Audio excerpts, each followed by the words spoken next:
இயேசு கிறிஸ்துவின் நாமத்தில் உங்களை எல்லாரும் வாழ்த்துகிறோம். यीशु के नाम से सबको आशीषित करते हैं।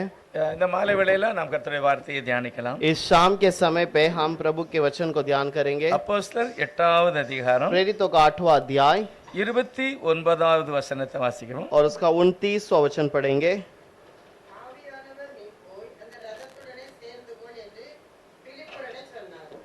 तब फिर आत्मा ने फिलिपुस से कहा, निकट जाकर इस रथ के साथ हो ले।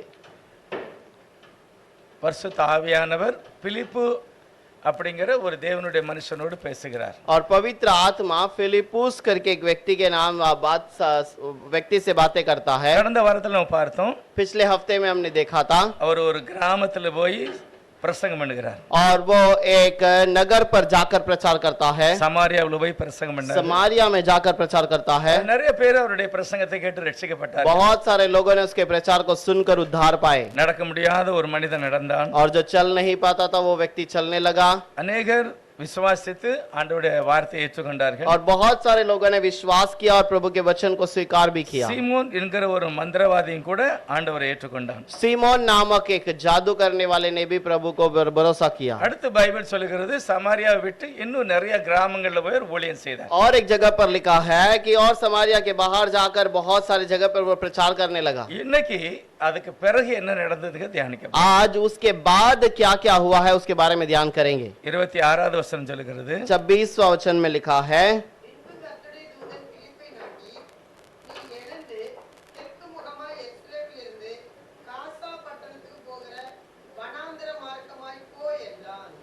फिर प्रभु के एक स्वर्गदूत ने फिलिपुस से कहा, उठ और दक्षिण की ओर उस मार्ग पर जा जो यरूशलेम से गाजा को जाता है, यह रेगिस्तानी मार्ग है।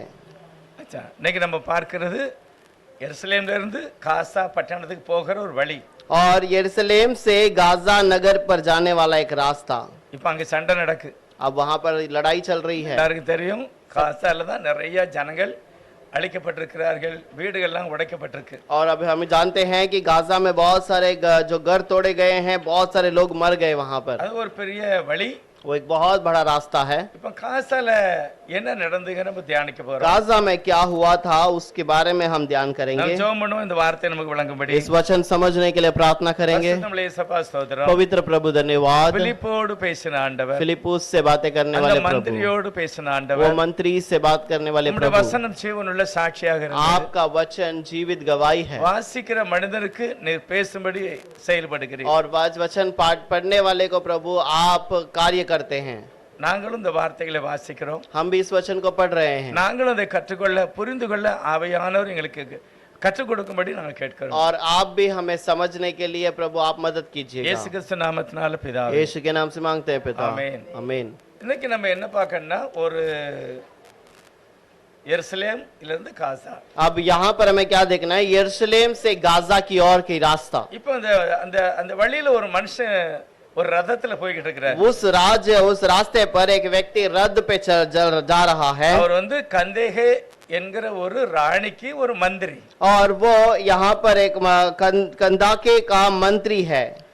அவருடைய மந்திரி வந்து எருசலேமில் போய் ஜெபம் பண்ணிக்கிட்டு அந்த காசா மார்க்கமா தன்னுடைய ஊருக்கு போகிறார். और वो मंत्री उस रास्ते पे आकर यरूशलेम में नमन करके फिर से गाजा की ओर जा रहा அவர் है। எங்க போறாரு? वो कहाँ जा रहा है? அவருடைய ஊருக்கு போறாரு. वो अपने नगर पे वापस लौट அவருடைய रहा ஊர் है। வருது எகிப்து. और उसका नगर मिस्र है। அப்ப அதுக்கு எவ்வளவு தூரம்? अब उसका और इसका कितना अंतर होगा? இப்ப நான் கார்ல போனோம்னா 12 மணி நேரம் ஆகும். अब अगर कार में जाते हैं तो करीब 12 घंटा होता है। அவ்வளவு தூரம். उतना दूर है। எல்லாம் காடு, ராஜஸ்தான், और மணல் தான். सब जगह पर वहाँ पर जंगल और रेगिस्तान है। அப்படிப்பட்ட இடத்துல தான் और वैसे स्थान पर ही இவர் ரதத்துல ஒரு வண்டியில போய்கிட்டு இருக்கிறார். और रथ में वो यहाँ से गाड़ी पे जा रहा है। எதுக்காக போறார்? किस लिए जा रहा है? பைபிள்ல சொல்லுது, அந்த ஊர்ல உள்ள ஒரு ராணி, ஒரு ராணினா தேசத்தை ஆளுகிறவன்.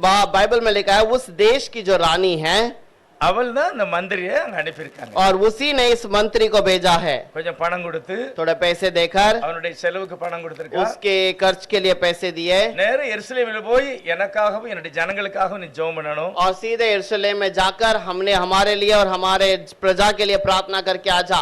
அது மட்டுமல்ல, इतना ही नहीं, அங்க தேவனை நீ தொழுது கொள்ள வேண்டும் और वहां पर प्रभु को नमन करना है, அப்படின்னு சொல்லி அனுப்பியிருக்காங்க. ऐसे कहकर उसने भेजा है। அந்தபடியே அவன் போய் எருசலேம்ல கர்த்தருடைய சமூகத்துல ஜெபம் பண்ணிட்டு பலி செலுத்திட்டு காணிக்க போட்டுட்டு திரும்பி வருகிறார். और वैसे ही वो व्यक्ति वहां पर जाकर यरूशलेम में वहां पर प्रार्थना कर कर उसके बलि चढ़ाकर वहां से वापस लौट रहा है। நமக்கு தெரியும் சில இடங்கள்ல நம்ம போனோம்னா ஏதாவது ஒரு பொருள் வாங்குவோம். हम कहीं पर कुछ जगह पे जाते हैं तो वहां के लिए एक वस्त्र लेकर कुछ वस्तु लेकर आते हैं। இப்ப தானால நிறைய போறாங்க, எல்லாம் நிறைய லைட் பார்க்க போறாங்க, अब वो थाने में बहुत सारे लोग मेला के लिए जाते हैं நல்லா சாப்பிடுவாங்க, அதை ஏதாவது ஒரு பொருட்களை வாங்கிட்டு வருவாங்க. और वहां पर अच्छा खाएंगे और कुछ ना कुछ वस्तु घर के लिए लेकर ஆனா आएंगे। இந்த மந்திரி என்ன செய்தார்? लेकिन इस मंत्री ने क्या किया है, முதலாவது இந்த சபைக்கு போகிறார், और पहले इस कलीसिया पे गया, அங்க போய் ஜெபம் பண்ணுகிறார். वहां पर जाके प्रार्थना की।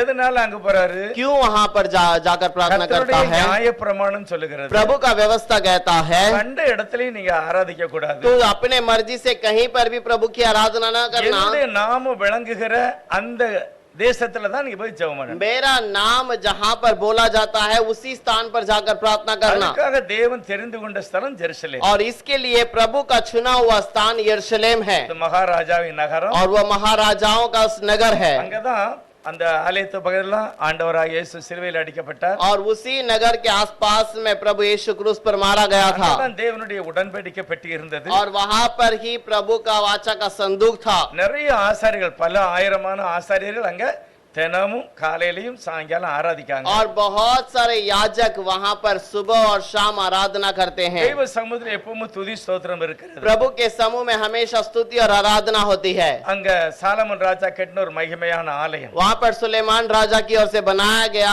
एक महिमा का भवन, எல்லாத்தை விட விசேஷம் என்னன்னா அங்கதான் நியாய பிரமாண புஸ்தகமே இருக்கு. और सबसे बढ़कर वहां पर ही व्यवस्था का पुस्तक भी है। ஆண்டவர் வனாந்தரத்துல வரும்போது மோசேயை பார்த்து சொல்லுகிறார், प्रभु जंगल में आने के समय पर मूसा को देखकर कहा, எப்பமாவது உங்களுக்குள்ள ஒரு ராஜா வந்தாங்கன்னா, और यदि तुम्हारे बीच में कोई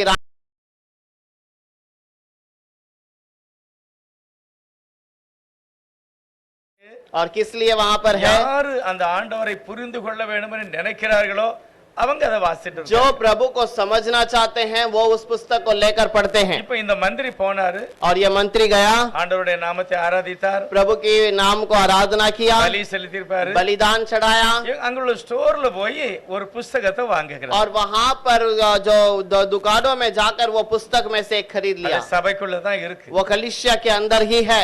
இப்பவும் நிறைய கிறிஸ்தவ சபையில நிறைய புஸ்தகங்களா இருக்கும், புதிய ஏற்பாடு. आज भी बहुत सारे के अब कलीसिया में जाओगे तो नया नियम का किताब है। அதே போலதான் எருசலேம் தேவாலயத்துல நிறைய தீர்க்கதரிசன புஸ்தகம் तोल सुरुले मडके वச்சிருக்காங்க. और आज भी उसी प्रकार से बहुत सारे जो चमड़े पे लिखा हुआ शब्द को उसको घुमा कर रखा रहता இந்த है। மந்திரி என்ன செய்கிறாரு? ஒரு புத்தக சுருளை வாங்குகிறார்.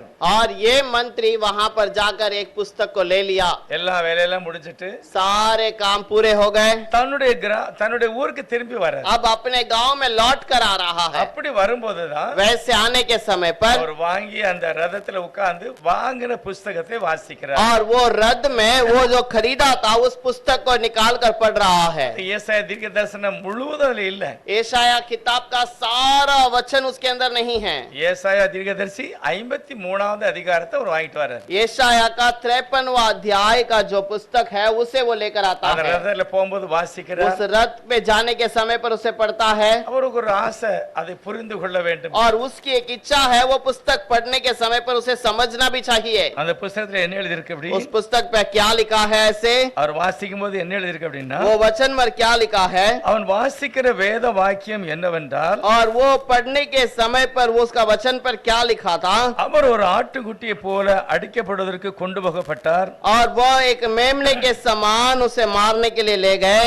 மயிர் கத்தரிக்கிறவனுக்கு முன்பாக சத்தமிடாதிருக்கிற ஒரு ஆட்டுக்குட்டியை போல அவர் தமது வாயை திறவாதிருந்தார். जैसे ऊन कतरने वालों के सामने चुपचाप एक बकरा रहता है उसी प्रकार ये भी पड़ा है। அப்படிப்பட்ட ஒரு வார்த்தையை அந்த 53வது ஏசாயா தீர்க்கதரிசனத்தை வாசிக்கிறார். ऐसा एक वचन को यशाया भविष्यद्वक्ता की किताब से वो पढ़ रहा था। அவருக்கு அது ஆச்சரியமாக இருக்கிறது. उसके लिए वो बहुत ही आश्चर्य लगा। அதுல என்னெல்லாம் எழுதி இருக்குது? उस पर क्या क्या लिखा है? அவர் தாமே நம்முடைய பாடுகளை ஏற்றுக்கொண்டார், वही हमारे बोझ को उठा लिया, நம்முடைய துக்கங்களை சுமந்தார், हमारे दुखों को उठाया है, நமக்காக கிறிஸ்து பலியிடப்பட்டார், और हमारे लिए मसीहा का वहाँ पर बलि चढ़ाया गया। அவர் தம்மை தாமே பெருமையாக்கினார், वो अपने आप को खाली कर दिया அவருடைய நியாயத்தை ஜனங்கள் எடுத்து போட்டார்கள். और उसकी न्याय को प्रभु लोगों ने निकाल दिया है। இதெல்லாம் வாசிக்கும் போது அந்த மந்திரிக்கு ஆச்சரியமாக இருக்கிறது. और ये सब निकालने के समय पर, पढ़ने के समय पर वो मंत्री को बहुत आश्चर्य हुआ। யாரா இருக்கலாம்? ये कौन हो सकता है? ஏசாயா தீர்க்கதரிசியா? यशायाह भविष्यद्वक्ता है क्या? இல்ல யாராவது ஒரு தீர்க்கதரிசியா? या और कोई भविष्यद्वक्ता है? யார் இப்படிப்பட்ட ஒரு மகிமையான காரியத்தை செய்தது? कौन ऐसे महिमा के कार्य को किया? அப்படி அவர் தியானிக்கிறார். वैसे वो ध्यान करता है। அப்பதான் பிலிப் அதே ரூட்டா வரார். और तब फिलिपुस उसी रास्ते पे आता है। கர்த்தருடைய ஆவியானவர் பிலிப்பை பார்த்து சொன்னார், और प्रभु के आत्मा ने फिलिपुस को देखकर कहा, பிலிப் அங்க போற ஒரு ரதம் போய்கிட்டு இருக்கு, ए फिलिपुस वहाँ पर एक रथ जा रहा है ஒரு காடு பாதையா போய்கிட்டு இருக்கு, और वो उस जंगल के रास्ते पे जा रहा है, நீ போய் அந்த ரதத்தோடு சேர்ந்து கொள். और तू जाकर उस रथ के साथ में जुड़ जा। அது காட்டு பகுதி, वो एक जंगल का रास्ता है, அதெல்லாம் ராஜஸ்தான் மலைகள்லாம் இருக்கு. वहाँ पर रेगिस्तान है और पहाड़ है। அதே ரூட்ல நான் கூட போயிட்டு வந்திருக்கேன் பாருங்க. उसी जगह पर मैं भी जाकर आया था। அது காசா और गाजा, பட்டணம், गाजा नगर। எல்லாருக்கும் தெரியும் காசாம இன்னைக்கு என்ன நடந்துகிட்டு இருக்கு आज गाजा में क्या हो रहा है? தெரியுங்களா? இஸ்ரேல் தேசத்துல பெரிய சண்டை நடந்தது. इजराइल देश में बहुत बड़ी लड़ाई चल रही है। அது எருசலேமுடைய ஓரம் பார்டர் தான். वो यरूशलेम का एक दूसरा कोना है। அது அவங்கள பிடிக்க ரொம்ப நாள் ஆசைப்பட்டாங்க. और उस देश को काबू में करने के लिए बहुत दिनों से இவங்களே சண்டை போட்டதனால இப்ப அவங்களுக்கு ஈஸியா போச்சு. अब उन्होंने लड़ाई की, इसके लिए इनको आसान हो गया। அவங்க சொன்னாங்க அந்த ஊரை விட்டு எல்லாரும் வெளியே போயிருங்க, இது எங்களுடைய பூமி. आप इस नगर से निकल जाओ, ये जमीन हमारा है। சரி, இப்ப அதை பற்றி இன்னும் பார்க்கல. अब हम उसके बारे में नहीं देखेंगे। அந்த இடத்துல இவர் வாசிக்கிற புத்தகத்தை और सत्तम वासिक्கிறாரு, பிலிப் கிட்ட போயிட்டார். अब उस पुस्तक को पढ़ रहा है, तब फिलिपुस उस रथ के साथ में जुड़ गया। பிலிப் கிட்ட போயிட்டார், फिलिपुस उस रथ के साथ में आ गया। அவர் என்ன கேக்குறாரு பாருங்க. उसने क्या सवाल पूछा? 30வது வசனம் வாசிக்கலாம். 30वां वचन पढ़ेंगे। அப்பொழுது பிலிப்பு ஓடிப்போய் சேர்ந்து அவன் ஏசாயா தீர்க்கதரிசி ஆகமத்தை வாசிக்கிறதை கேட்டு, நீர் வாசிக்கிறவைகளின் கருத்து உமக்கு தெரியுமா என்றார்.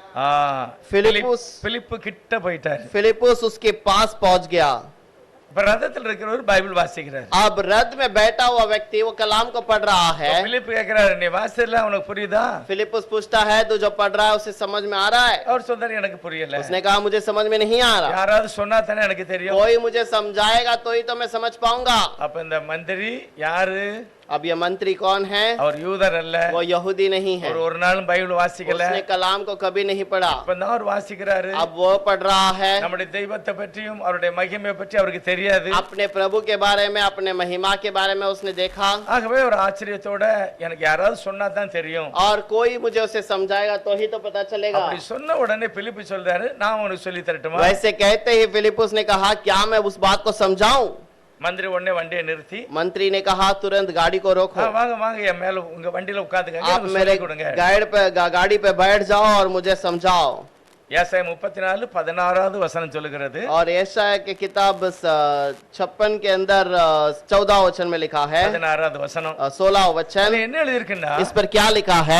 ஏசாயா தான் சொல்றாரு, यही यशायाह कहता है, கர்த்தருடைய புத்தகத்தை தேடி வாசியுங்க, और प्रभु के पुस्तक को खोज कर पढ़ो। இதுல எல்லாமே ஜோடி ஜோடியா இருக்கும். ये सब इसका कहीं ना कहीं इसका जोड़ रहेगा। பரிசுத்த ஆவியினுடைய ஒத்தாசையோடு நீங்கள் படித்தால் உங்களுக்கு விளங்கும். अगर पवित्र आत्मा की सहायता से इसको पढ़ोगे तभी समझ में आएगी। அப்படிதான் சொல்லுகிறார். तो ऐसा ही कहता है। 2 தீமோத்தேயுவிலும் கூட பைபிள் சொல்லுகிறது. दूसरा तीमुथियुस पे भी कहता है। இந்த வேதாகமம் अनेகருடைய வாழ்க்கையை புதுப்பிக்கிறதாக இருக்கிறது. और ये जो कलाम है बहुतों के जीवन को बदलता है, நம்முடைய வாழ்க்கையில் ஒரு ஆசீர்வாதத்தை கொண்டு வரும். हमारे जीवन में एक आशीष को ले आता है। அதுக்கு தான் இந்த வேதமே எழுதி இருக்கிறது. इसीलिए तो ये कलाम लिखा गया है। தாவீது ராஜா சொல்லும்போது சொல்லுகிறார், दाऊद राजा कहता है, இந்த கர்த்தருடைய வேதத்துல ஒரு குறையும் இல்ல, इस कलाम के अंदर कोई कमी नहीं, ஞானியாக உங்களை மாற்றும், और ये तुम्हें ज्ञानवान बनाएगा, உங்களை சத்தியத்துல நடத்தும். और तुम्हें सत्य की ओर चलाएगा। பைபிள் வாசித்தா என்ன நடக்கும்? बाइबल पढ़ेंगे तो क्या होगी? சரீரத்தோட பலவீனம் மாறும், शरीर का कमजोर निकल जाएगा, என்னுடைய இதயத்தை, என்னுடைய மைண்ட்ல இருக்கிற ஒரு மாதிரிப்பட்ட அவிசுவாசம் நீங்கி விசுவாசத்துல வரும். तुम्हारे दिमाग में कुछ अगर अविश्वास की बातें हैं वो निकल जाएगा और विश्वास की बातें आएगी ஆண்டவரை அறிகிற அறிவு கிடைக்கும். और प्रभु को सीखने वाला ज्ञान मिलेगा। அதே சமயத்துல பைபிள்ல அவர் என்ன சொல்றாருன்னா, யாராவது எனக்கு சொல்லி கொடுத்தா தான் தெரியும். उसी समय पर वो कहता है कोई मुझे सिखाएगा तो ही पता चलेगा। இப்ப பிலிப்புக்குள்ள பரிசுத்த ஆவியானவர் இருக்கிறார். फिलिपुस के अंदर पवित्र आत्मा है। அவர் உடனே மேலே ஏறி உட்கார்ந்தாச்சு. उसने तुरंत ऊपर आकर बैठ गया। இப்போ மந்திரி எதுக்காக உட்கார சொன்னாரு? अब मंत्री को किस लिए उसने बैठने के लिए कहा? எதுக்கு உட்கார சொன்னாரு? किस लिए बैठने के लिए நான் कहा? வாசித்த ஏசாயா புத்தகத்தை எனக்கு விளக்கி காண்பி. और मैं जो यशाया का किताब पढ़ता हूँ उसे समझाओ। நீங்க பழைய ஏற்பாட்டுல பாத்தீங்கன்னா, आप यदि पुराने नियम पर देखते சாலமோன் हैं, ராஜா ஒரு பெரிய ராஜா. सुलेमान राजा एक बहुत बड़ा राजा அவன் है ரொம்ப ஞானத்திலும் பணத்திலும் எல்லாத்திலும் அவன் கூடியிருந்தான். और वो ज्ञान में सीखने में वो बहुत आगे था। அவன் எருசலேம்ல என்னெல்லாம் செய்திருக்காரு? பெரிய பெரிய மாளிகை எல்லாம் கட்டியிருந்தாரு. और यरूशलेम में बहुत बड़े बड़े भवन बनाए थे, நல்ல சபையெல்லாம் கட்டியிருந்தாரு. अच्छा कलीसिया बनाया था। இப்ப இந்த பத்திரா இருக்க மாதிரி அந்த காலத்துல எல்லாமே சோனாக்க தான் பிளேட் வச்சிருந்தாங்க. और ये जैसा ऐसा पतरा रखा है वैसे उस समय पर पूरा सोने से ढपा था பூரா எல்லாம் சோனா தான். और पूरा सोने से ढपा हुआ था। எத்தனையோ டன் கணக்குல தங்கத்தை கொண்டு வந்து செவர் பூரா சோனாவை மாட்டி வச்சிட்டாரு. कितने टन में सोने इकट्ठा करके सोने से पूरा मड़ा हुआ था। ராஜா அவரு. राजा है அது அவருடைய அந்த ஆலயத்துல தேவனுடைய மகிமையான நிறைய காரியங்களை செய்திருக்காரு. और उस राजा के भवन में बहुत सारी महिमा की बातें हुई। நான் நினைக்கிறேன் 1 நாளாகம 28வது அதிகாரத்துல 19வது வசனம் சொல்லுது ஒரு வசனம். पहला इतिहास के अंदर 18वें अध्याय में एक वचन में लिखा है, கர்த்தருடைய ஆவியானவர் தாவீதை பார்த்து சொல்றாரு, परमेश्वर की आत्मा दाऊद को देकर कहता நான் है, ஒரு பிளான் தரேன், मैं तुझे एक प्लान देता हूँ, இந்தபடி தான் நீ சபை கட்டணும். इसी के अनुसार तुझे भवन அப்படி बनाना है। கர்த்தர் அதை எழுதி கொடுத்து இத மாதிரி நீ சபை கட்டணும்னு மாதிரி புக்கு கொடுத்துட்டாரு. और वैसे ही प्रभु ने उसको पूरा बनाकर दिखा दिया, इसी प्रकार भवन होना चाहिए। ஆனா தாவீது கட்டல. लेकिन दाऊद ने नहीं बनाया। ஆனா சாலமோன் ராஜா அதே பிளான்ல தான் கட்டினார். सुलेमान राजा उसी के अनुसार बनाया। கர்த்தர் என்ன சொன்னாரோ அப்படியே செய்தார். प्रभु ने जैसा कहा वैसे ही बनाया। அது மட்டும் இல்ல, அங்க தேவனுடைய பிரசன்னம் இருந்தது. इतना ही नहीं, वहाँ पर प्रभु की प्रशंसा அவனுடைய थी வாழ்க்கையில ஒரு ஆசீர்வாதம் இருந்தது. और वहाँ पर प्रभु की वहाँ पर आशीष थी அவனுக்கு ரொம்ப ஞானம், और वहाँ पर बहुत ज्ञान था அவனுக்கு வேலை பார்த்தவங்க எல்லாருமே வித்தியாசமான ஜனங்க. और वहाँ पर काम करने वाले सब अलग अलग प्रकार के लोग हैं। சாப்பாடெல்லாம் வித்தியாசம், वहाँ का भोजन अलग है அங்க இருக்கிற வேலைக்காரங்களுடைய ட்ரெஸ் எல்லாம் வித்தியாசம், और वहाँ पर काम करने वालों का काम अलग है। எல்லாமே வித்தியாசமா வச்சிருந்தாங்க. सब कुछ अलग अलग है இது எல்லா பக்கம் பரவிட்டு और ये सब जगह पर फैल गया। சாலமோன் ஒரு ராஜா இருக்கிறாரு. सुलेमान करके एक राजा है அவங்க கர்த்தர் தான் வானத்தையும் பூமியையும் படைத்தார். और उनका प्रभु ही आकाश और पृथ्वी की रचना அந்த की தெய்வம் சாலமோனுக்கு ரொம்ப ஞானம் கொடுத்திருக்கிறாரு, और वो प्रभु ने सुलेमान को बहुत ज्ञान दिया பணம் கொடுத்திருக்கிறாரு, और धन दौलत दिया है, ஜனங்கள் கொடுத்திருக்காங்க. लोगों को दिया है। ஐயோ, அந்த ஜனங்கள் எல்லாம் சந்தோஷமா இருக்காங்க. वहाँ के लोग बहुत खुशी से रहते இந்த हैं। ஊருக்கு போனாலே ஒரு ஆசீர்வாதம். उस नगर में जाओगे तो खुशियां मिलती है। எல்லாம் ஊரு புறம் பரவிட்டு ऐसे पूरे नगर पर फैल गया।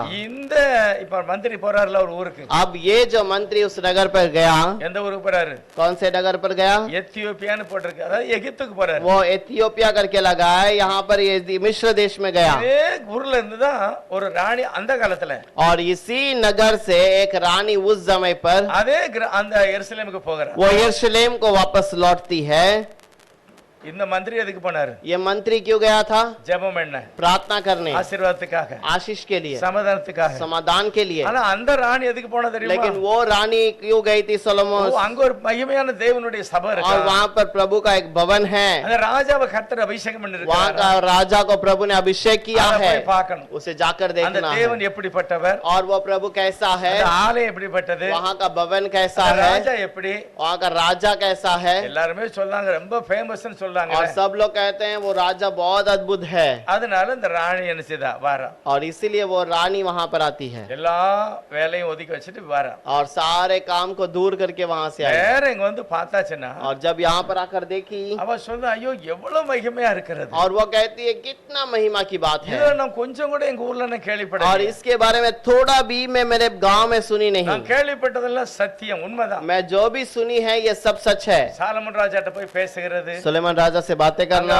அவங்களுடைய மாளிகை பார்த்து ஆச்சரியமா और இருக்கு उसका राजमहल बहुत आश्चर्य का அவருடைய बना हुआ சபையை है பார்த்து ஆச்சரியமா उसका இருக்கு भवन जो बड़ा अच्छा बना है கேட் எல்லாமே ஆச்சரியமா और இருக்கு उसका पहला दरवाजा सब कुछ अलग बहुत உள்ள अच्छा போட்டிருக்கிற है துணிமணி அந்த பர்தா எல்லாமே ஆச்சரியமா और இருக்கு वहाँ का पर्दा वहाँ की सारी बातें बहुत अचंबा का அங்க है வேலை பார்க்கறவங்களுக்கு எல்லாருக்குமே தனித்தனியான Dress और वहाँ पर काम करने वाले सब अलग अलग वस्त्र है அவங்க பந்தியில சாப்பிடுறது பல ஆயிரம் பேர் और वहाँ पर उस भोजन में खाने वाले लाखों हजारों लोग அவங்களுடைய हैं டைனிங் டேபிள் சேர் எல்லாமே ஆச்சரியமா இருக்கு और उनका डाइनिंग टेबल उनका वस्त्र सब कुछ अलग अलग ஆனா है இவன் நிறைய காணிக்கைலாம் கொண்டு போறான் इसने बहुत सारे दान लेकर गई ஏன்னா அவர் ராஜா क्योंकि वो राजा है ராணில போய் குடுக்கணும்னு பாரு और रानी यहाँ से तोहफा लेकर जाती है ஆனா ராஜா என்ன செய்தாரு लेकिन राजा ने क्या किया இவ எதெல்லாம் விரும்பினாலோ அதெல்லாம் திருப்ப கொடுத்தாரு और ये जो भी चाहती थी उस देश से वो सारा चीज को उसे वापस दिया இவன் भी ஒரு है லட்சம் ரூபாய் இவ பொருள் கொடுத்தானா அவர் 10 லட்சம் ரூபாய் கொடுத்து கொடுத்திருக்காரு और जब ये शायद एक लाख रुपए का अगर तोहफा लेकर गई थी तो वहां से उसको 10 लाख का इनाम वापस मिला है அவ்வளவு மகிமையான ஒரு காரியம் அவளுக்கு கிடைச்சது और उतना महिमा का कार्य उसे मिला है அந்த எருசலேமுக்கு தான் और उस यरूशलेम के இந்த अंदर மந்திரி போய் ஜெபம் பண்ணிட்டு और வராரு. यह मंत्री जाकर वहां पर प्रार्थना करता ஆனா है அங்க இருக்கிற ஒரு மகிமை என்ன தெரியுமா और वहां का महिमा की बात क्या है இயேசு கிறிஸ்து ஒரு முறை சொல்றாரு यीशु मसीह एक बार कहता है சாலமோனிலும் பெரியவர் நான் और सुलेमान से बड़ा मैं हूँ அந்த ஆலயத்திலும் பெரியவர் நான் वो भवन से भी बड़ा मैं हूँ எல்லாத்தையும் காட்டிலும் பெரியவர் நான் இயேசுநாதர் சொல்லியிருக்காரு. सबसे बढ़कर बड़ा मैं हूँ करके कहता है அப்படிப்பட்ட மகிமையான ஒரு ஆண்டவர் और उससे महिमा का राजा है எல்லாத்துக்கும் மகிமைக்கு காரணம் என்ன सबका महिमा का कारण क्या है ரோமர் 3வது அதிகாரத்துல ஒரு வசனம் இருக்கு रोमियो का 3 अध्याय पर एक वचन है யூதர்களுக்கு என்ன மேன்மை यहूदियों का क्या महिमा है கர்த்தர் எழுதி கொடுத்த வார்த்தை அங்க இருக்கல அதுதான் மேன்மை और जो प्रभु का लिखा हुआ शब्द वहाँ पर है वही महिमा की बात அந்த மகிமையான வார்த்தையை தான் யார் வாங்கிட்டு வர்றாரு है और वो महिमा की बात को कौन लेकर आता மந்திரி है வாங்கிட்டு வர்றாரு वो मंत्री लेकर आता है வாசிக்கிறாரு वो पढ़ता है பிலிப்பு அர்த்தம் சொல்கிறாரு फिलिपुस ने उसका अर्थ என்ன बताया அர்த்தம் சொல்கிறாரு क्या अर्थ बताया நீ வாசித்த பத்தியா तूने जो पढ़ा இதுதான் இயேசு கிறிஸ்துவினுடைய வாழ்க்கை और यही यीशु मसीह का जीवन है தேவன் மனிதனாக வந்தார் प्रभु मनुष्य के रूप में आया அவர் மாம்சத்திலே வெளிப்பட்டார் मांस में प्रकट हुआ நம்முடைய பாவங்களுக்காக அவர் பலியானார் हमारे पाप के लिए बलिदान हुआ யாரெல்லாம் இயேசுவானவரை நம்புகிறார்கள் और जो भी यीशु को वहाँ पर भरोसा करते அவங்களுடைய हैं வீட்டில் இருக்கிற சாபம் நீங்கிரும் और उनके घर पर रहने वाला श्राप निकल அவருடைய जाता है வாழ்க்கையில ஒரு ஆசீர்வாதம் और கிடைக்கும் उनके जीवन में एक आशीष मिलती है அதனாலதான் इसीलिए தேவன் தாழ்மையாக இறங்கி और प्रभु नम्रता से उतरकर கல்வாரி குரிசிலே மரித்து कलवारी क्रूस पर मर गया அடக்கம் பண்ணப்பட்டு और वो दफन किया गया மூன்றாவது நாள் இயேசு உயிரோட வந்தார் तीसरे दिन में यीशु जी उठा அவரை தான் எழுதி இருக்கிறது वही बात यहाँ पर लिखी है ஆனா இயேசு இதெல்லாம் செய்த பிறகு எழுதல लेकिन यीशु ये सब करने के बाद नहीं लिखा गया எல்லாம் செய்வாரு அப்படின்னு சொல்லி முதலே எழுதி இருக்கிறது और ये ऐसे बातें करेगा करके बहुत पहले यीशु के बारे में लिखा है ஏசாயா சொல்லி இருக்கிறார் यशाया ने कहा है இது எழுதுனதெல்லாம் ஏசாயா தான் ये सब लिखा हुआ यशाया है ஆனா இயேசு கிறிஸ்துவை பற்றி சொல்லி இருக்கிறார் लेकिन यीशु मसीह के बारे में कहा மந்திரிக்கு गया ரொம்ப ஆச்சரியமா போச்சு मंत्री को बहुत आश्चर्य हुआ அவ்வளவு மகிமையான ஆண்டவரா क्या इतना महिमा का प्रभु है எனக்கு தெரியாதே मुझे तो नहीं पता था அப்ப நான் இயேசுவானவரை நம்புகிறேன் और मैं यीशु को भरोसा करता हूँ அதுல எழுதி இருக்கிறது நல்ல ஒரு வார்த்தையை பாத்தீங்கன்னா उस पर एक अच्छा सा वचन लिखा है அதுல என்ன போட்டிருக்கு उस पर क्या लिखा है 35வது வசனம் பாருங்க 35वां वचन அதுதான் देखिए மெய்யான ஒரு பொருள் இருக்கிறது उस पे एक अच्छा सा एक वचन लिखा हुआ है அப்பொழுது பிலிப்பு பேச தொடங்கி இந்த வேத வாக்கியத்தை முன்னிட்டு எந்த வேத வாக்கியம் ஏசாயா தீர்க்க தரிசன புஸ்தகத்தை முன்னிட்டு இயேசுவை குறித்து அவனுக்கு பிரசங்கித்தான். இயேசுவை குறித்து பிரசங்கித்தான் तब फिलिपुस ने अपना मुंह खोला और इस शास्त्र से आरंभ करके उसे यीशु का सुसमाचार सुनाया। எத்தனை பேருக்கு புரியுது कितने लोगों को समझ में आ रहा है? ஏசாயா தீர்க்க தரிசன புஸ்தகத்தை தான் வாசித்தாங்க यशाया भविष्यद्वक्ता के किताब को पढ़ा। பிலிப்புக்குள்ள பரிசுத்த ஆவியானவர் இருக்கிறார் फिलिपुस के अंदर पवित्र आत्मा है பரிசுத்த ஆவியானவர் என்ன சொல்கிறாரு और वो पवित्र आत्मा क्या कहता है? இதுதான் இயேசு கிறிஸ்துவை பற்றி எழுதி இருக்கிறது यही बातें यीशु के बारे में लिखी गई இப்ப है। மந்திரிக்கு ரொம்ப ஆச்சரியமா अब போச்சு मंत्री को बहुत आश्चर्य हुआ। அவர் என்னெல்லாம் சொல்லியிருப்பாரு उसने இயேசுவானவரை यीशु के बारे में क्या क्या कहा பத்தி होगा? என்னெல்லாம் சொன்னாருங்க விவரங்க எழுதல क्या क्या कहा है करके यहाँ पर नहीं लिखा है। இந்த ஒரு வார்த்தையில நீங்க புரிஞ்சுக்கிடலாம். इस एक बात से आपको समझ में आना இந்த चाहिए வேத வாக்கியத்தை முன்னிட்டு और इस कलाम की बातों के இயேசுவை अनुसार குறித்து அவனுக்கு பிரசங்கித்தார். यीशु के बारे में उसको प्रचार किया। அவருடைய பிரசங்கம் என்னது? यीशु का प्रचार क्या है? மனம் திரும்பணும், मन फिराओ, ஆண்டவரை ஏற்றுக்கொள்ளணும், प्रभु को स्वीकार करो, ஞானஸ்நானம் எடுக்கணும், बपतिस्मा ले लो, கர்த்தருடைய வார்த்தையை பின்பற்றணும். परमेश्वर के बातों को पेछा पालन करो। இந்த பிரசங்கத்தை தான் பிலிப்பு மந்திரிக்கு சொல்கிறார். और यही बात को फिलिपुस मंत्री को बताता है। அடுத்த வசனம் சொல்றது उसका பாருங்க. अगला वचन क्या कहता है? அவர்கள் வழிநடந்து போகையில் இவ்விதமாய் அவர்கள் வழி நடந்து போகையில் தண்ணீருள்ள ஓரிடத்துக்கு வந்தார்கள். தண்ணீர் உள்ள ஒரு இடத்துக்கு வந்தார்கள். அப்பொழுது அப்பொழுது மந்திரி மந்திரி, இதோ தண்ணீர் இருக்கிறது, இதோ தண்ணீர் இருக்கிறதே, ஞானஸ்நானம் பெறுகிறதற்கு தடை என்ன என்றார். நான் ஞானஸ்தானம் பெறுவதற்கு தடை என்ன என்றான். அதற்கு பிலிப்பு இப்போ யார் யார் பேசுறா? अब कौन कौन बातें करता है? பிலிப்பு பேசுகிறார், फिलिपुस बातें करता है மந்திரி கேட்கிறார். और मंत्री ने सुना। இப்போ பிலிப்பு என்னெல்லாம் பேசிருக்கிறார்? अब फिलिपुस ने क्या क्या बातें किया? நீ ரட்சிக்கப்படணும், तो उद्धार पाना है, அதர यीशु விசுவாசிக்கணும், को विश्वास करना நீ है, விசுவாசம் ஞானஸ்தானம் பெறணும். विश्वास करे तो बपतिस्मा भी पाना है। பிலிப்பு பேசிருக்கிறார். ये सारी बातें फिलिपुस ने किया எல்லாம் மந்திரி கேட்ட உடனே और ये सब मंत्री ने सब सुना। ஓகே, ठीक है, நான் விசுவாசிக்கிறேன், मैं विश्वास करता இப்ப हूँ, எனக்கு ஞானஸ்தானம் வேணும். मुझे बपतिस्मा चाहिए। இப்ப இவரே கேட்கிறாரு. अब इसी ने खुद से मांगा। இன்னொரு தடவை நீங்க 36 வாசிக்கலாம். 36 वचन और एक बार पढ़ेंगे। விதமாய் அவர்கள் வழிநடந்து போகையில் தண்ணீருள்ள ஓரிடத்துக்கு வந்தார்கள். அப்பொழுது மந்திரி இதோ தண்ணீர் இருக்கிறதே, இப்ப பிலிப்புவே பேப்டிசத்தை பத்தி பேசிருக்கிறார். अब फिलिपुस ने बपतिस्मा के बारे में उसको बताया है। இப்ப இவர் சொல்றாரு, ஐயா தண்ணி நிறைய போகுது, ஒரு கால்வாய் अब ये कहता है भाई वहां पर पानी बहुत जा रहा है, எனக்கு ஒரு ஞானஸ்தானம் கொடுங்க. मुझे भी बपतिस्मा दे दो। வார்த்தை வாசித்த உடனே, वचन को पढ़ने के அதை बाद விசுவாசித்த நம்பின और உடனே विश्वास करके भरोसा करने के बाद பேப்டிசத்துக்கு மந்திரி ரெடி ஆயிட்டார். बपतिस्मा के लिए वो मंत्री तैयार हो गया। எப்படி ஞானஸ்தானம் கொடுக்கணும், कैसा बपतिस्मा लेना है, எப்படி எல்லாமோ உலகத்துல ஞானஸ்தானம் கொடுக்கறாங்க. कैसे कैसे बपतिस्मा है दुनिया में। ஒவ்வொரு சபைகளையும் ஒரு மாதிரி கொடுப்பாங்க. हर एक कलीसिया में अलग अलग प्रकार से बपतिस्मा देते हैं। ஒரு சபையில கொஞ்சம் அப்படி தண்ணி வச்சுக்கிடுவாங்க, कुछ कलीसिया में पानी ऐसा थोड़ा ले लेते हैं, உங்க தலையில இப்படி வைப்பாங்க. आपके सर पर ऐसे डालते हैं। பிதா, पिता, குமாரன், पुत्र, பரிசுத்தாவி, पवित्र आत्मा, 3 தண்ணி இப்படி விட்டுட்டு 3 बार पानी छिड़काते हैं, ஓகே பேப்டிசம் ஆயிட்டன். बपतिस्मा हो गया करके कहते हैं। இன்னொரு சபையில இருக்காங்க, और एक कुछ कलीसिया है, அந்த சபை பேரு சால்வேஷன் ஆர்மி. वो सैल्वेशन आर्मी करके அவங்க कलीसिया है, தண்ணியெல்லாம் எடுக்க மாட்டாங்க, वो पानी में बपतिस्मा नहीं लेते அவங்க ஒரு சிலுவை கொடி வச்சிருப்பாங்க. और उनके पास एक झंडा होता है क्रूस का, அந்த சிலுவை கொடி இப்படி இப்படி நேரே இருக்கும். और वो क्रूस का झंडा ऐसा सीधा रहेगा, பாஸ்டர் இப்படி இருப்பாரு, पास्टर इस तरफ खड़ा रहेगा யாரு பேப்டிஸ்ட் எடுக்கணுமோ அவங்க இங்க வருவாங்க. और जो बपतिस्मा लेना है वो इस तरफ से जाना அவர் है அங்க இருந்து கையை பிடிச்சிட்டு और वो ऐसे हाथ को पकड़कर அப்படியே அந்த கொடி கம்ப வழியே வருவாரு. और वो उस खंबे को पार करके ले जाते हैं। ஓகே, आपका बपतिस्मा हो गया, பேப்டிசம் ஆயிடுச்சு. बपतिस्म हो गया। எப்படி எல்லாம் இந்த உலகத்துல இருக்கு. अलग अलग प्रकार की बपतिस्मा இன்னும் ஒரு है। சிலர் என்ன செய்வாங்க, और कुछ लोग क्या करते हैं, இயேசு கிறிஸ்து பிதா, குமாரன், பரிசுத்த நாமத்துல தண்ணி உள்ள முழுகி தூக்குவாங்க. और कुछ लोग पिता, पुत्र, पवित्र आत्मा के नाम से पानी के अंदर डुबाकर बाहर निकालते हैं। ஆனா பிலிப்பு எப்படி கொடுத்தாரு? लेकिन फिलिपुस ने कैसा दिया है, இதுல என்ன எழுதிருக்கு பாருங்க. इस पर क्या लिखा है देखिए। அடுத்து அவர் சொல்றார், நான் உனக்கு பேப்டிசம் கொடுக்கேன். वो कहता है मैं तुम्हें बपतिस्मा दूंगा, அந்த ரதத்தை நிறுத்த சொன்னார்.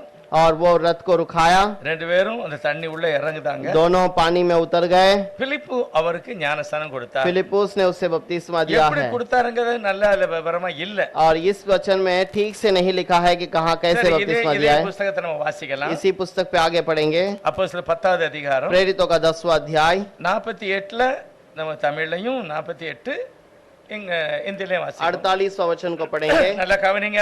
अच्छा ध्यान से पढ़िएगा। அப்போஸ்தலர்கள் என்ன செய்தார்கள்? प्रेरितों ने कैसा बपतिस्मा किया। அப்போஸ்தலர் 10:48. प्रेरितों का 10वां अध्याय उसका 48वां वचन। கர்த்தருடைய நாமத்தினாலே அவர்களுக்கு ஞானஸ்நானம் கொடுக்கும்படி கட்டளையிட்டான். அப்பொழுது சில நாள் அங்கே தங்கும்படி அவனை வேண்டிக் கொண்டார்கள். और उसने आज्ञा दी कि उन्हें यीशु मसीह के नाम से बपतिस्मा दिया जाए। तब उन्होंने उससे विनती की कि वह कुछ दिन और उनके साथ रहे। புரியுதா? இயேசு கிறிஸ்து நாமத்துல என்ன செய்திருக்காங்க? और वहां पर यीशु के नाम से बपतिस्मा दिया है, ஞானஸ்நானம் கொடுத்தாங்க. बपतिस्मा दिया है। அப்போஸ்தலர்கள் எல்லாரும் ஆவியின் அபிஷேகத்தோட அததான் செய்திருக்காங்க. प्रेरितों के किताब में सब लोगों ने ऐसे ही काम किया है। இப்போ அவங்க ஞானஸ்நானம் கொடுத்து ரெண்டு பேருமே தண்ணியை விட்டு வெளியே வராங்க. आप बपतिस्मा देकर दोनों वहां पानी से बाहर आए। அந்த மந்திரிக்கு ரொம்ப சந்தோஷம். वो मंत्री को बहुत खुशी हुई। ஜெபம் பண்ண தான் போனேன், मैं तो प्रार्थना करने गया था, வசனத்தை வாங்கி வாசித்தேன், लेकिन वचन को लेकर पढ़ा, ஒரு நல்ல ஆசீர்வாதமான காரியம் எனக்கு एक கிடைச்சது. अच्छी आशीष की बातें हुई है। அது மட்டும் இல்ல, उतना ही नहीं, புதிய ஏற்பாட்டுல உள்ள வார்த்தைக்குள்ளாக சட்டத்துக்குள்ளாக நான் பங்கு பெறுவதற்கு கர்த்தர் இடம் और கொடுத்தார். नए नियम के अनुसार मैं बागी होने के लिए मौका मिल गया। நான் விசுவாசித்தேன், मैं विश्वास करता हूँ, ஞானஸ்நானம் எடுத்தேன். बपतिस्मा लिया, அந்த சந்தோஷத்துல ஒரு வெளியே வந்த உடனே और वो खुशी से बाहर आने के बाद பரிசுத்த ஆவியானவர் पवित्र आत्मा பிலிப்பு அப்படியே தூக்கிக்கிட்டு மேல போயிட்டார். फिलिपुस को उठाकर वो और कहीं चला गया, தூரமா ஒரு ஊர்ல கொண்டு விட்டுட்டார். कोई और नगर पर जाकर छोड़ दिया। மந்திரி பாக்காரு, பிலிப்ப காங்க. मंत्री ने ढूंढा, फिलिपुस वहां से गायब हो गया। எவ்வளவு ஒரு சந்தோஷம் பாருங்க. कितनी खुशी की बात है। பிலிப்பு நல்ல ஆளு ட்ரெஸ் எல்லாம் போட்டிருந்தாரு. और फिलिपुस हस्ता वस्त्र पहना हुआ, நினைக்க ரதத்துல உட்கார்ந்த உடனே शायद रथ पे बैठते ही இப்போ பிலிப்பு ரதத்துல உட்கார்ந்தாச்சு. फिलिपुस रथ पे बैठ गया। அவர் கையில என்ன இருக்கு उसके हाथ में क्या है தெரியல, पता नहीं, ஆனா ரதத்துல என்னெல்லாம் இருந்திருக்கும்? लेकिन रथ में क्या हुआ होगा? தண்ணி பாட்டில் இருக்குமா? पानी का बोतल रहा होगा, கண்டிப்பா இருந்திருக்கும். जरूर रहा होगा। இப்போ ஒருவேளை பிலிப்புக்கு தண்ணி கூட கொடுத்திருப்பாரு அவர். शायद पानी पिलाने के लिए पीने के लिए दिया होगा, அவருக்கு தண்ணி எல்லாம் வாங்கி பிலிப்பு குடிச்சிருப்பாரு. और उस पानी को लेकर फिलिपुस ने पिया होगा। அப்ப இது ஒரு ஆவி கிடையாது, अब ये कोई आत्मा नहीं, நல்ல ஆளுதான். एक अच्छा शरीर है, பேசினாரு, தொட்டாரு, எல்லாம் செய்தாங்க. और अच्छा हाथ रखा, बातें किए, बहुत सारी बातों को सिखाया। ஞானஸ்நானம் எடுத்த பிறகு लेकिन बपतिस्मा लेने के बाद பரிசுத்த ஆவியானவர் அப்படியே தூக்கிக்கிட்டு போயிட்டார். पवित्र आत्मा ने उसे उठा कर ले गया, மறைஞ்சிட்டாரு. वो वहां से उठा के ले गया। அடுத்து என்ன போட்டிருக்குன்னா, उसके बाद क्या लिखा है? அவர் இன்னொரு கிராமத்துல போய் और एक नगर में जाकर பிரசங்கம் பண்ணுகிறார். ஆண்டவரை குறித்து பிரசங்கம் वहां பண்ணுகிறார். पर सुसमाचार सुनाना शुरू किया। நல்லா புரிஞ்சுக்கிடணும். अच्छा से समझना வசனத்தை है, நல்லா வாசித்தாங்க, वचन को अच्छे से पढ़ते हैं, வசனத்தை புரிஞ்சுக்கிட்டாங்க, वचन को अच्छे से समझ लेते हैं, பேப்டிஸ்ட் எடுத்தாங்க, बपतिस्मा लिए, கர்த்தருடைய நாமத்தை ஆராதித்து प्रभु के नाम சந்தோஷத்தோட அந்த மந்திரி தன்னுடைய ஊருக்கு போயிட்டார். प्रभु के नाम को आराधना कर कर खुशी से अपने नगर पर அவருக்கு लौटे, மகிமையான ஒரு சாட்சிக்காரரா மாறிவிட்டார். और वो अच्छा सा एक गवाही के जीवन को बना பிலிப்புக்கு ஒரு दिया। சந்தோஷம். फिलिपुस को खुशी, ஐயோ நானா தேடி போகல, और मैं तो खुद से ढूंढ कर नहीं गया, கர்த்தர் தான் என்னை போக சொன்னாரு. प्रभु ने ही मुझे நான் भेजा है। சத்தியத்தை சொன்னேன், मैं सत्य को कहा, சொன்ன உடனே அந்த ஆளு ஆண்டவரை और ஏற்றுக்கொண்டார். मैं सत्य को कहा तो तुरंत उसने स्वीकार किया, ஞானஸ்நானம் கொடுத்தாச்சு. बपतिस्मा ले लिया, ஆண்டவர் என்னை அப்படியே தூக்கி கொண்டாந்து வேற ஒரு ஊர்ல கொண்டு விட்டுட்டார். और प्रभु मुझे उठाकर दूसरे नगर पर जाकर छोड़ दिया, ஆனால இருந்து இப்படி தூக்கி கொண்டு தாதர்ல கொண்டு விட்டார். और थाने से उठाकर कोई दादर जैसे दूर जगह पर जाकर छोड़ அங்க दिया। போய் அவர் பிரசங்கம் பண்ணிட்டு वहां இருப்பாரு. पर जाकर वो प्रचार करने लगा,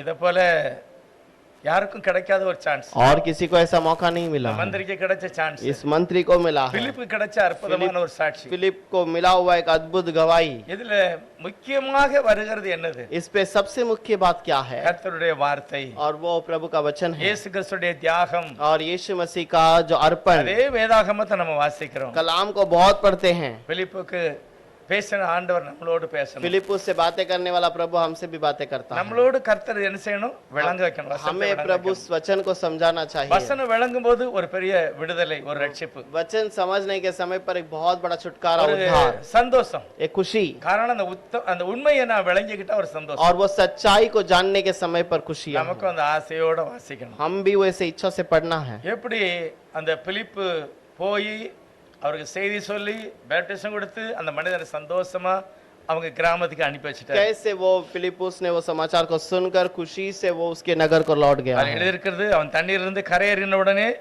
ஆவியானவர் பிலிப்புவை கொண்டு போய் விட்டார். और वहां पर लिखा है कि वो जल से बाहर आने के बाद आत्मा ने उसे उठाकर ले गया। மந்திரி அப்புறம் அவனை காணாமல் சந்தோஷத்தோட தன்னுடைய வழியே போனான். मंत्री उसके बाद आनंद के साथ अपने रास्ते पर निकल இப்ப गया। நம்ம எப்பமெல்லாம் சபைக்கு வந்தாலும் சரி, हम जब भी कलीसिया में आते हैं, வீட்டுக்கு போகும்போது எப்படி போகணும்? कलीसिया से घर जाने के समय पर कैसे जाना है? சந்தோஷமா போகணும். खुशी से जाना है, காரணம் வார்த்தையில் உள்ள ஒரு ஆசீர்வாதம் நமக்கு क्योंकि கிடைக்கும். वचन का एक आशीष हमें मिलता है, கர்த்தருடைய வசனத்தில் உள்ள ஒரு பெரிய ஆசீர்வாதம், சமாதானம் நமக்கு கிடைக்கும். और प्रभु का वचन का खुशी की बातें हमें मिलती है, கிடைக்கும். और मिलता है, और हमें मिलना चाहिए, அதை ஆசீர்வாதத்தோட எடுத்துக்கொள்ளணும். और वो आशीष के साथ उठा लिए जाना ஆண்டவரே चाहिए। சொல்லிருக்கிறார், நான் கொடுக்கிற சந்தோஷம் நிரந்தரமானது. और प्रभु कहता है कि मैं जो देता हूँ वो खुशी वो निरंतर है, வானம் பூமி ஒளிந்தாலும் இந்த வசனம் ஒளியாது. आकाश और पृथ्वी टल जाएगी लेकिन मेरा वचन नहीं टलेगा। வார்த்தையை நம்ம வைத்திருக்கிறோம், वैसा वचन हमने रखा है, வாசிக்கணும். वचन को पढ़ना है। நம்முடைய தனிப்பட்ட சகல தேவைகளையும் கர்த்தர் உங்களுக்கு கொடுத்து ஆசீர்வதிப்பார். हमारे अकेलेपन के जीवन के अंदर प्रभु ऐसे आशीष को ले ஜெபம் आए। பண்ணலாம்.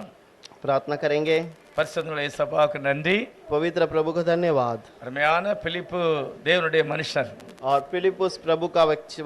அற்புதத்தினாலும் அடையாளத்தினாலும் அவருடைய ஊழியத்தை நீர் ஆசீர்வதித்தீர். अद्भुत और चमत्कार से प्रभु की सेवकाई को அதே आशीष दी। சத்தியத்தை நாங்கள் வாசித்து தியானித்தோம். वही सत्य को हमने वचन को ध्यान அதே किया है। அபிஷேகம் அதே வார்த்தை எங்களிடத்தில் இருக்கிறது. वही वचन वही बातों को हमने ध्यान किया। நாங்கள் அதை அப்படியே புரிந்து கொண்டு சந்தோஷமான வாழ்க்கை நடத்த கர்த்தர் கிருபை செய்யுங்க. हम वैसे ही चलने के लिए आप हमें मदद कीजिएगा। சத்தம் கேட்கிற ஒவ்வொருவரையும் அப்படி ஆசீர்வதிங்க. आवाज को सुनने वाले हर एक को आशीष करें। உம்முடைய கிருபை பெரிதாக இருக்கட்டும். आपका अनुग्रह बढ़कर रहे। உலக பிரகாரமான கவலையும் கண்ணீரும் உம்முடைய பிள்ளைகளை விட்டு வெளியேறி போகட்டும். दुनिया की प्रकार से रहने वाली सारी बातें लोग हमारे लोगों से दूर रहे। அவருடைய எல்லா தேவைகளையும் கர்த்தர் சந்திங்க. सारी जरूरतों को आप मुलाकात कीजिए, ஆசீர்வதிங்க தகப்பனே. आशीष कीजिएगा। விசுவாசத்தோட ஜெபம் பண்ணுகிறோம். हम विश्वास के साथ प्रार्थना करते இயேசு हैं। கிறிஸ்துவின் நாமத்தினால பிதாவே. यीशु के नाम से मांगते हैं पिता, ஆமென். आमीन।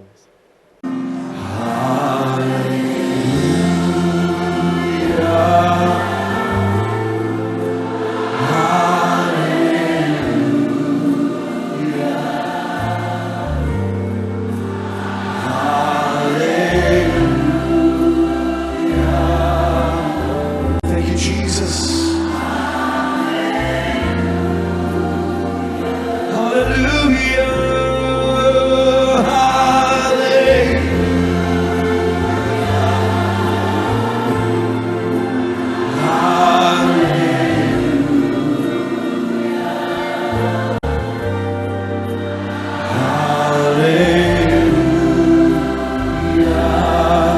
Hallelujah. Come on, let's sing. Thank you, Jesus. Thank you, Jesus.